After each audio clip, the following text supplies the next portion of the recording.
The Radio Wammo Breakfast. Issues of the day under T-Radar. Digging through the issues of the day. What's important, what's not. Putting that in the different piles. This is the important pile. This is the not so important pile. T-Radar does it all for us. And he's with us, joining us via live Skype video. And he's tutoring around on his computer. G'day there. No, I just received an email. Oh, that is the many methods of communication that is spam? flowing into me currently. Early morning spam? Yes, it's some early morning spam. But the only thing that would make me more connected with the world is if I was on the phone to someone else and also then talking to someone at the door. Then I would be truly connected on it.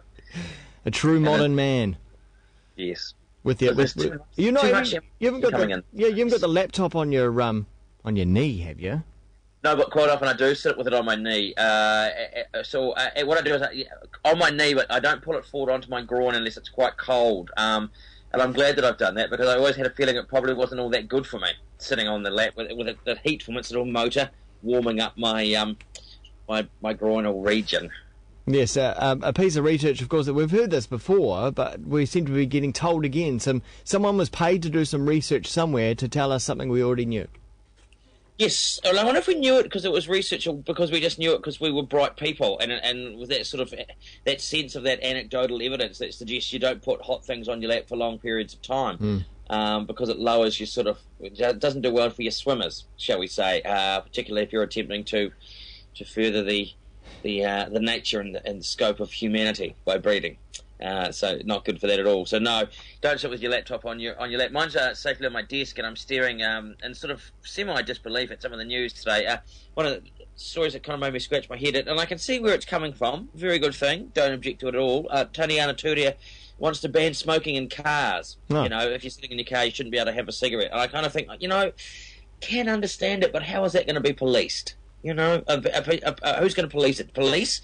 They see you smoking and they're going to stop and give you a ticket? You think, well, is that really saving a life? Maybe it is. I don't know. It's like cell phones. They'll do the same. If they see you on a cell phone, they'll pull you over and give you a ticket. Same thing. Yeah, but I guess the argument for that was that you're sort of a danger to other people. And I suppose the argument for smoking is the same thing. If you're in a car with other people or children in particular, you still see those people, don't you? Driving around with the windows rolled up and they're all smoking.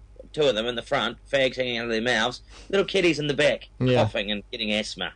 But it is smoking that is distracting drivers as well. It's dropping ash, or even the old flicking it out the window. The back window's open, it goes back into the car and sits smouldering on the back seat. These are problems. Dangers all around. Yes, looking for the cigarette lighter. It is that simple distraction.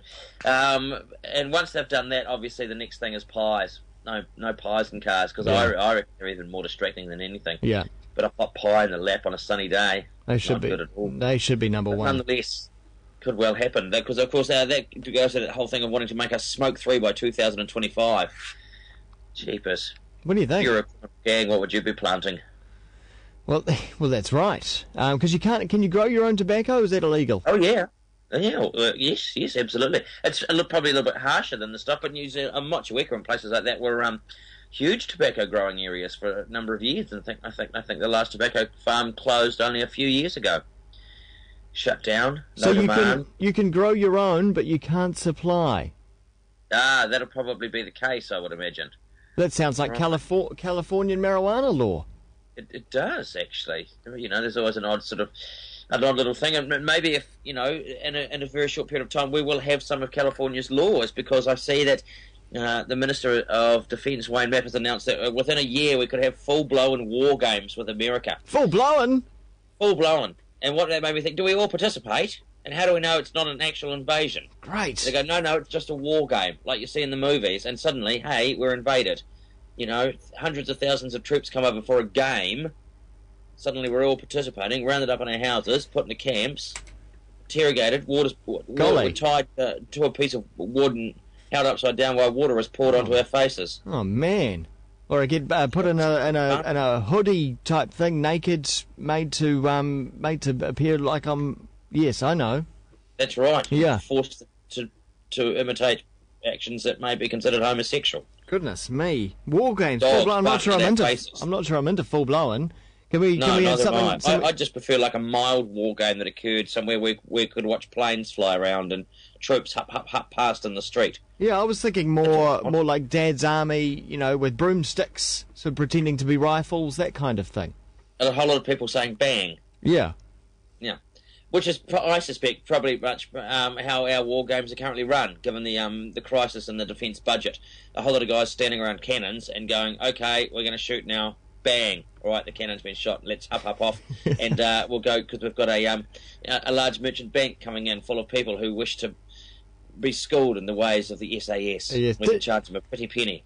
That's right, and also there are issues, aren't there, with the military? Did you hear about the Navy boat, one of our newest frigates or something? It had to went out on some exercise, lasted 24 hours, had to come back. Must yesterday. be being serviced by the Qantas mechanics, I would imagine. Yes, there is that. And then sailors, somewhere inland, quite a way inland, a lady's house, a family had their house invaded by drunken sailors. That's I right. don't think that had happened since sort of the turn of the century. Everything's being turned. Drunken sailors marauding our inland settlements. Everything's being turned on its head, T-Radar. I know, it's a crazy world.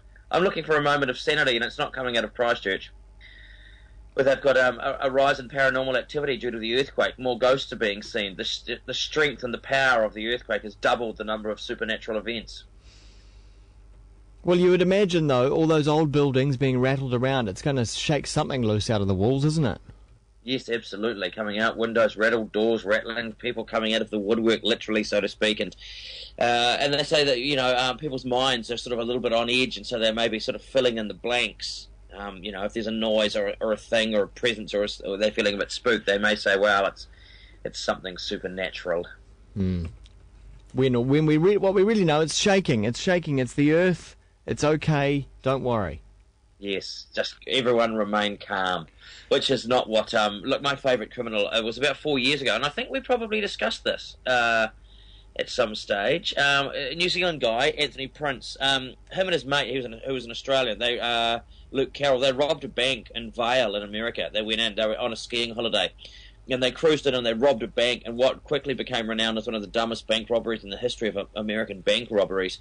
They robbed it was their local bank, which was bad enough because people recognised them. They also wore their name tags from the job that they had, and his mate spoke with a very strong Australian accent.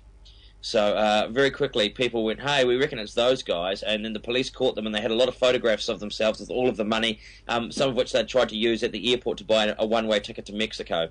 And people went, we think you're bank robbers. He's just been released from 4 years in prison, which seems a pretty light sentence really over there in the States. His book's just come out.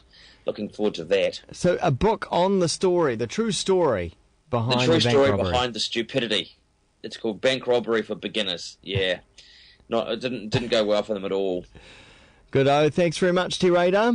A little light reading for the week. We'll Indeed. speak again. We'll see you next week.